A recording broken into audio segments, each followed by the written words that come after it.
Vegetarian peoples हैं उनमें cancer का इंसिडेंस कम होता है जी, और नॉन वेजिटेरियंस में कैंसर इंसिडेंस ज्यादा होता है। इसके बारे में आपके पास कोई डाटा है कि डोडा में कितने ईयरली केसेस आ रहे हैं या में हम तकरीबन 400-500 कीमो कर देते हैं यहाँ पे। कितना खर्चा आता है, और क्या जो गवर्नमेंट की स्कीम है वो गोल्डन कार्ड की है आयुष्मान, जिसमें इस स्कीम में क्या इंक्लूडेड है? कैसा लाइफस्टाइल होना चाहिए जिससे हम कैंसर से बचें, और कैसा लाइफस्टाइल नहीं होना चाहिए जिससे हम कैंसर से बच सकें? 60 साल के बाद अगर किसी को पेशाब करने में दिक्कत आती है, पेशाब रुकता है या कोई हड्डियों में दर्द होती है तो उसको PSA लेवल कराना चाहिए। बताइए कि आमतौर पर सिगरेट पीने वाले जो व्यक्ति होते हैं, सिगरेट पर भी कैंसर का वो बना होता है जी, और फिर भी लोग क्यों अपने आप को नहीं मना पाते हैं कि मुझे कैंसर हो सकता है? जैसे आपने कहा कि लेट मैरिज करने से भी कैंसर की संभावना बढ़ जाती है, तो आजकल तो ये एक ट्रेंड चल पड़ा है कि मतलब आप 30s में या 30 साल के ऊपर ही शादी करते हैं। तो एक मतलब अगर कौन सी ऐसी स्पेसिफिक एज आप सजेस्ट करेंगे जो शादी के लिए सही है जिससे आपको कैंसर ना हो? मतलब एक जेके दर्शन की इस खास सीरीज में, यानी चिंता नहीं चिंतन, जिसमें हम प्रॉब्लम्स को डिस्कस नहीं करते बल्कि सॉल्यूशन ओरिएंटेड डिस्कशन रहती है हमारी, इसी कड़ी में आज हमारे साथ डॉक्टर गगनदीप जी जुड़ रहे हैं जो GMC में इस समय MD रेडियोथेरेपिस्ट है। तो इनसे बात करेंगे कि आखिर, क्योंकि हम सब जानते हैं कि देश दुनिया भर की बात करें तो लगभग 14 मिलियन केसेस कैंसर के रिपोर्ट किए गए हैं और उनमें 8 मिलियन जो है डेथ कैंसर के कारण ऐसा देखने को मिला है। जम्मू कश्मीर की बात करें तो बीते 6 सालों में कैंसर के केसेस बढ़ते बढ़ते 80,000 की संख्या पहुंच चुकी है और इसी में हजारों की संख्या में लोग मर भी रहे हैं। तो ये कैंसर जो है वो एक अनस्पोकन पैंडेमिक की तरह जम्मू कश्मीर और देश दुनिया भर में फैल रहा है। ऐसे में जरूरी हो जाता है कि हम ये जाने, ये पहचाने कि आखिर कैंसर क्या है, कैंसर होता कैसे है, कितने प्रकार के कैंसर होते हैं। ये एक लंबी डिस्कशन होने वाली है और इसी सब पर बातचीत करेंगे हम डॉक्टर गगनदीप जी से। सबसे पहले तो डॉक्टर गगनदीप जी, आपका बहुत बहुत स्वागत है जेके दर्शन के इस सीरीज में। जी, thank you very much Vikram ji, आपने मुझे ये अवसर दिया कि मैं जनता को बता सकूं कि कैंसर क्या है और कैंसर कैसे, आपने कैंसर की कैसे स्क्रीनिंग करनी है, कैसे कैंसर की रोकथाम करनी है, कैसे इलाज करना है। सबसे पहले मैं चाहूंगा कि आप बिल्कुल सरल भाषा में ये समझाइए कि आखिर कैंसर क्या है। कैंसर, जैसे कि देखा गया है कि हमारे शरीर में कुछ सेल्स होते हैं, उनकी uncontrolled cell growth is known as cancer. मतलब कुछ सेल हैं जिनकी ग्रोथ होती है लेकिन वो कंट्रोल नहीं हो पाते हैं, वो पहले 10 गुना बढ़ते हैं, फिर 100 गुना बढ़ते हैं, फिर 1000 गुना बढ़ते हैं। तो एक सोजिश या एक लंप कह लें, लंप दिखता है हमें शरीर में या पेट के अंदर भी दिख सकता है। तो uncontrol growth of cells is known as cancer. तो यही जो कैंसर की जो अनकंट्रोल्ड ग्रोथ है, यही आगे चलकर एक इंसान को मृत्यु की शैया पे ले जाती है, ऐसा ठीक कह रहा हूं मैं क्या? मतलब अनकंट्रोल्ड ग्रोथ होती है। जी, हमने देखा गया है कि जैसे इंडिया जैसे देश में, डेवलपिंग कंट्रीज में 2/3 हिस्से से ज्यादा जो कैंसर होते हैं वो एडवांस स्टेज में होते हैं। जी, 2/3 से ज्यादा कैंसर जो एडवांस स्टेज में होते हैं, जिनमें बीमारी फैल चुकी होती है। जी, जी। तो इसीलिए उनका इलाज करना काफी मुश्किल हो जाता है। तो इसीलिए मुझे ये बताइए कि एक आम व्यक्ति है, मैं हूं या कोई भी व्यक्ति है, उसे कैसे पता चलेगा कि वो कैंसर का शिकार हो रहा है? इसमें हमने ये देखना होता है कि कोई भी स्मोकर है जिसको खांसी आ रही है, 4 हफ्ते से ज्यादा खांसी आ रही है, जो कि नॉर्मल ट्रीटमेंट से ठीक नहीं हो पा रही है, तो उसको हम CT स्कैन कराने का वो देते हैं। CT स्कैन कराने को बोलते हैं कि उसमें कोई फेफड़े में कोई कैंसर तो नहीं है। ऐसे ही हमारे पास कोई अगर आता है जिसको खाना खाने में कोई रुकावट हो रही है, तो वो खाने की नली का कैंसर हो सकता है, फिर उसमें हम एंडोस्कोपी कराते हैं। फिर किसी को अगर कोई स्मोकर है जिसको 4 हफ्ते से उसका गले में दर्द है, ठीक नहीं हो रहा है, ट्रीटमेंट ले रहा है, ठीक नहीं हो रहा है, तो फिर वो भी गले के कैंसर का लक्षण हो सकता है। जी, ये कुछ मतलब आपने ये सिम्टम्स बताए। जी जी जी, जो कैंसर अगर आपको हो सकता है, संभावित मतलब ऐसी संभावना बन रही है अगर आपको मतलब खांसी ठीक नहीं हो रही, और क्या क्या ऐसे फैक्टर्स हैं या सिम्टम्स हैं जो एक व्यक्ति मतलब अपने आप में ऑब्जर्व करे जिससे उसे पता चले कि शायद मैं कैंसर का शिकार हो रहा हूं और मुझे फिर अब डॉक्टर के पास जाके इस चीज की चर्चा करनी चाहिए, इस चीज पर बातचीत करनी। और क्या क्या सिम्टम्स हैं ऐसे? हमने ये देखा गया है कि जैसे इंडिया जैसे देश में फेफड़े का कैंसर या मुंह का कैंसर या गले का कैंसर ये सबसे आम है। जी। इंडिया जैसे मुल्क में या जम्मू कश्मीर में या डोडा में भी देखा गया है कि स्मोकिंग काफी ज्यादा है, तंबाकू सेवन काफी ज्यादा है। तंबाकू सेवन से जहां जहां तंबाकू जाता है वहां वहां वो कैंसर कर सकता है, जैसे कि मुंह का कैंसर कर सकता है, गले का कैंसर कर सकता है, फेफड़े का कैंसर कर सकता है। तो जो हैवी स्मोकर्स हैं जिनको खांसी आती है, उनको हम यही बोलते हैं कि आके यहाँ चेक कराएं। हम आपका साल में एक बार सीटी स्कैन कराएंगे, तो जिससे कि कैंसर अर्ली डिटेक्शन हो जाएगा और अर्ली ट्रीटमेंट हो सकता है और इंसान की जान भी बच सकती है। और फीमेल्स में हमने देखा गया है कि जो लो सोशियो इकोनॉमिक से जो गरीब हैं उनको बच्चेदानी के मुंह का सर्वाइकल कैंसर होता है। तो उसके लिए हमने यहाँ अवेयरनेस सर्वाइकल स्क्रीनिंग रखा गया है। सिमिलरली हमने ब्रेस्ट कैंसर स्क्रीनिंग भी है जीएमसी डोडा में, तो स्क्रीनिंग प्रोग्राम रखे गए हैं जिससे हम अर्ली डिटेक्शन और अर्ली ट्रीटमेंट कर सकते हैं।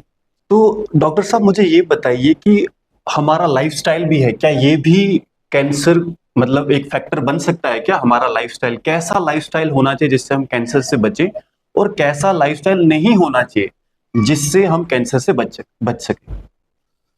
देखिए, ये जैसे कि ब्रेस्ट कैंसर नंबर 1 कैंसर है फीमेल्स में जी। All over India, all over world. तो ब्रेस्ट कैंसर देखा गया है कि वो लेडीज जो मतलब लैक ऑफ फिजिकल एक्सरसाइज है, जो मतलब फिजिकल एक्टिविटी नहीं करती हैं, ज्यादा देर बैठी रहती हैं, जो एनिमल फैट ज्यादा खाते हैं, या मतलब जिन्होंने लेट मैरिज की है या ब्रेस्ट फीडिंग नहीं की है, जिनको लेट मेनोपॉज आता है, एस्ट्रोजन एक्सपोजर ज्यादा होता है, तो उनमें ब्रेस्ट कैंसर ज्यादा पाया गया है। तो इसीलिए फिजिकल एक्टिविटी करना बहुत जरूरी है और अपना खुद भी मतलब अपने आप को फिजिकल एक्टिविटी में इन्वॉल्व करना है ज्यादा से ज्यादा। मुझे ये बताइए, जैसे आपने कहा कि लेट मैरिज करने से भी कैंसर की संभावना बढ़ जाती है, तो आजकल तो ये एक ट्रेंड चल पड़ा है कि मतलब आप 30s में या 30 साल के ऊपर ही शादी करते हैं। तो एक मतलब अगर कौन सी ऐसी स्पेसिफिक एज आप सजेस्ट करेंगे जो शादी के लिए सही है, जिससे आपको कैंसर ना हो? मतलब एक अप्रॉक्स किस उम्र में शादी करनी चाहिए?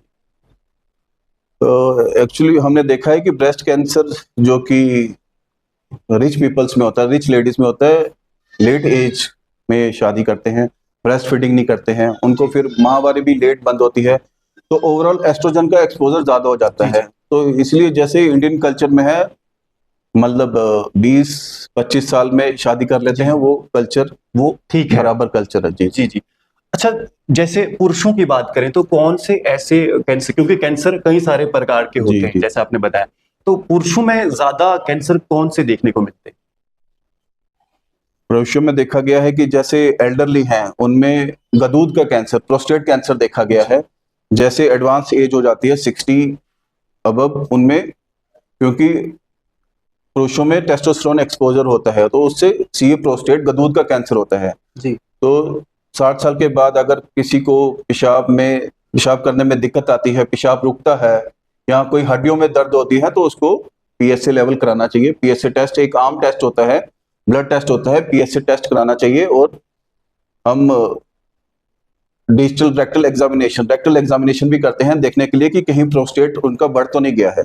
60 साल के बाद सीए प्रोस्टेट एक बहुत कॉमन है।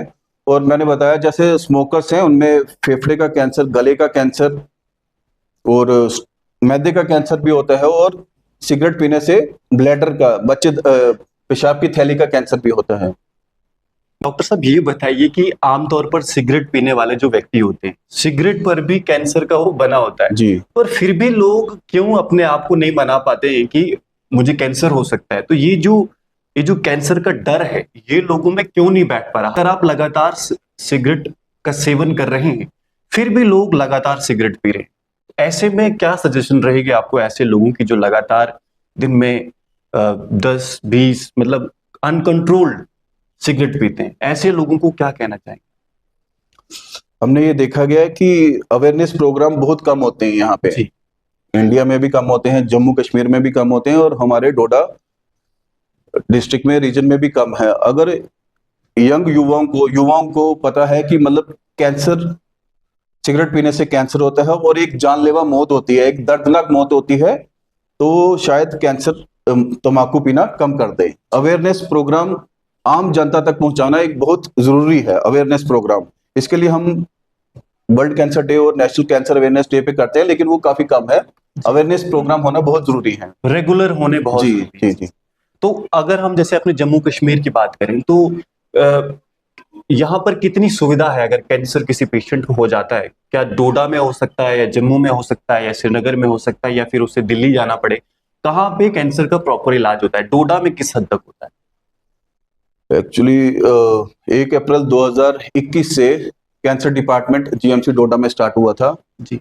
तो यहाँ पे हम बच्चेदानी के मुंह के कैंसर का स्क्रीनिंग करते हैं, छाती के स्तन कैंसर का भी स्क्रीनिंग करते हैं, और अल्ट्रासाउंड और सीटी स्कैन, जो कि सीटी स्कैन हमारे state of art CT scan है यहाँ पे, उससे भी हम कैंसर अर्ली डिटेक्शन करते हैं। और यहाँ पे सर्जरी, हमारा सर्जरी डिपार्टमेंट है, बहुत ही उम्दा डिपार्टमेंट है, जो कि स्तन के कैंसर का इलाज करता है, उसकी सर्जरी करता है, खाने गजा के पाइप की कोई कैंसर है उसका, इसोफेगस का करता है, मैदे की सर्जरी करता है।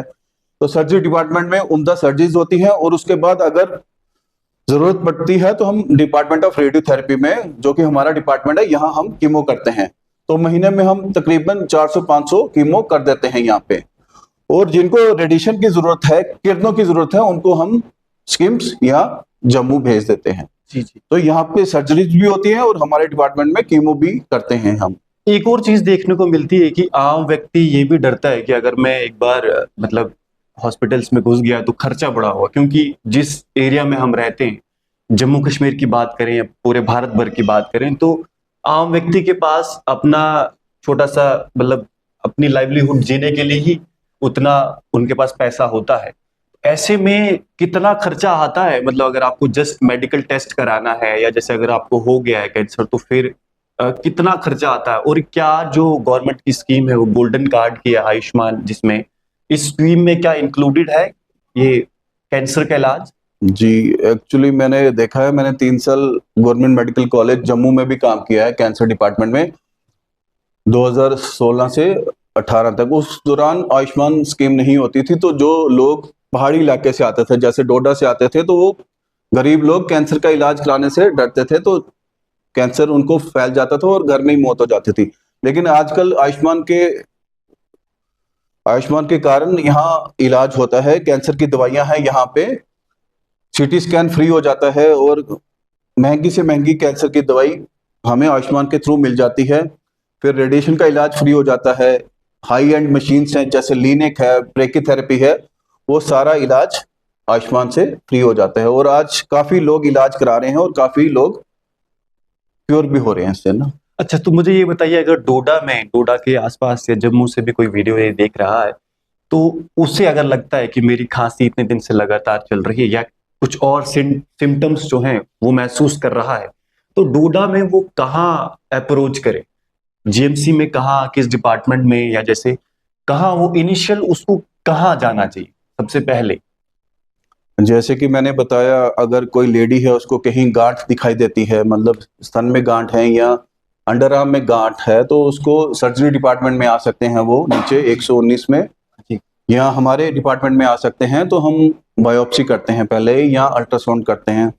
ऐसे ही सिमिलरली किसी को खांसी है, या किसी को अगर कोई दाना निकल गया है, काला दाना जो कि तेजी से बढ़ रहा है, तो वो यहाँ स्किन के डिपार्टमेंट में दिखा सकता है। किसी को मतलब खाना नहीं पच रहा है, फैटी चीजें खाने में दिक्कत आती है, तो गॉल ब्लैडर हो सकता है, सर्जरी डिपार्टमेंट में या डिपार्टमेंट ऑफ रेडियोथेरेपी में आके वो जांच करा सकते हैं।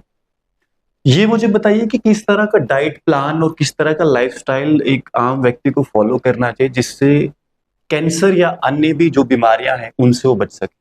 क्या उनको अपनी लाइफस्टाइल में चेंज लाना चाहिए? लाइफस्टाइल की बात करें, अगर जैसे जैसे आमतौर पर अब आप जब शहरों की बात, गाँव की बात करते हैं, तो जी लोग जी खेतों में काम करते हैं। शहर में आप सुबह निकलते हैं, अपने ऑफिस जाते हैं और आपका डेस्क वर्क होता है, फिर आप घर आते हैं और थके हारे शाम को आप लेट जाते हैं, मतलब अपने बिस्तर में आराम करते हैं। लेकिन वो जो फिजिकल एक्टिविटी होनी चाहिए थी वो नहीं हो पा रही है। तो क्या एक आम व्यक्ति को जिम जाना चाहिए, या सुबह वॉक करनी चाहिए, या खान पान में जंक फूड नहीं खाना चाहिए? कौन सी चीजें हैं जो, जैसे ऑयली चीज नहीं खानी चाहिए, तो इसके बारे में थोड़ा सा बताइए। जी जी, ये देखा गया है जो वेजिटेरियन पीपल्स हैं उनमें कैंसर का इंसिडेंस कम होता है जी और नॉन वेजिटेरियंस में कैंसर इंसिडेंस ज्यादा होता है। जी तो आप रेड मीट है वो अवॉइड करें, जो कि एक अंतड़ियों का कैंसर का कारण है। जी। रेड मीट अंतड़ियों का कैंसर का कारण है। कम से कम रेड मीट खाएं, वेजिटेरियन डाइट अपनाएं, दालें हो गई, सब्जी हो गई, वो अपनाएं। फिर ये आप ऑयल कम कर दें, एनिमल फैट कम कर दें, जी फिजिकल एक्टिविटी करें, सुबह शाम कसरत करें, वॉक करें, अपना एक आइडियल वेट मेंटेन करके रखें, जी जिसको बोलते हैं आइडियल बॉडी मास इंडेक्स, वो मेंटेन करके रखें। जी और ज्यादा से ज्यादा अपनी आहार में सब्जियां और फल लें। जी फल में एक नेचुरल एंटीऑक्सीडेंट होता है जो कि कैंसर प्रिवेंट करता है। सब्जियां और फल एंटीऑक्सीडेंट्स होते हैं जो कि कैंसर प्रिवेंट करते हैं। तो हमें कोशिश करनी चाहिए कि हम एक वेजिटेरियन डाइट को फॉलो करें और जी। उसके साथ साथ अपना वेट मेंटेन करें, जिसके मेंटेन लिए हमें ऑफ कोर्स मतलब फिजिकल वर्क करना बहुत जरूरी रहता है। जी जी। जी। तो आप मुझे बताइए कि डोडा में कितना स्टाफ है, मतलब जैसे कैंसर इस ट्रीटमेंट को लेकर या कैंसर के इलाज को लेकर, और किस हद तक डोडा का जो जीएमसी है वो आपको कितनी मदद कर सकता है कैंसर पेशेंट? देखिए, 2021 से पहले जितने भी कैंसर के मरीज थे वो तो इलाज कराने या जीएमसी जम्मू चले जाते थे या स्किम्स चले जाते थे। जी जब से हमने डिपार्टमेंट बनाया है, डिपार्टमेंट ऑफ रेडिएशन ओंकोलॉजी का, तो आप जैसे देख रहे हैं काफी पेशेंट यहाँ पे इलाज कराते हैं। तो यहाँ पे सर्जरीज भी हो जाती हैं और कीमोथेरेपी भी हमारे डिपार्टमेंट में हो जाती हैं। हम जो चौथी स्टेज के मरीज हैं जिनको कैंसर फैल चुका है उनको पैलेटिव केयर भी दे रहे हैं हम। जी जी हम यहाँ इमरजेंसी में देते हैं या मेडिसिन वार्ड में उनको एडमिट करते हैं। पैलेटिव केयर, जिनको बीमारी फैल चुकी है, दिमाग में फैल चुकी है या फेफड़ों में फैल चुकी है, फेफड़ों में पानी भर जाता है या हड्डियों में फैल चुकी है, उनको पैलेटिव केयर भी दे रहे हैं।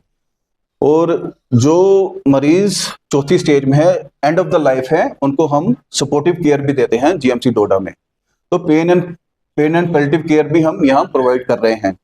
इसके बारे में आपके पास कोई डाटा है कि डोडा में कितने ईयरली केसेस आ रहे हैं या क्वार्टरली? क्या एक्चुअली शुरू में हमने hospital based cancer registry start की थी। जी जी मतलब जितने भी केसेस थे उनको हम रजिस्टर करते थे कि कितने केसेस पर ईयर आ रहे हैं। हम देखते हैं साल में हमारे पास मतलब 300-400 नए केसेस आ जाते हैं हमारे। साल में 300-400 केसेस डोडा जिले की बात करें? डोडा जिले से, और साथ में किश्तवाड़ से आ जाते हैं, रामबन से भी कुछ जी मरीज आते हैं यहाँ इलाज कराने। जी ठीक है। तो आपने, मैं आशा करता हूं कि हमारी इस चिंता नहीं चिंतन सीरीज में, जिसमें आज हमारे साथ डॉक्टर गगनदीप जी जुड़े, जिन्होंने हमें आज कैंसर के बारे में बताया कि क्या कैंसर क्या होता है, कौन से फैक्टर्स ऐसे हैं जो कैंसर को बढ़ने में मदद करते हैं, और क्या चीजें हैं जिन्हें हमें फॉलो करना चाहिए जिनसे हम कैंसर हमें ना हो, हम कैंसर से बच सके। तो सभी का बहुत बहुत धन्यवाद, आप हमारे साथ जुड़े। जी धन्यवाद। धन्यवाद।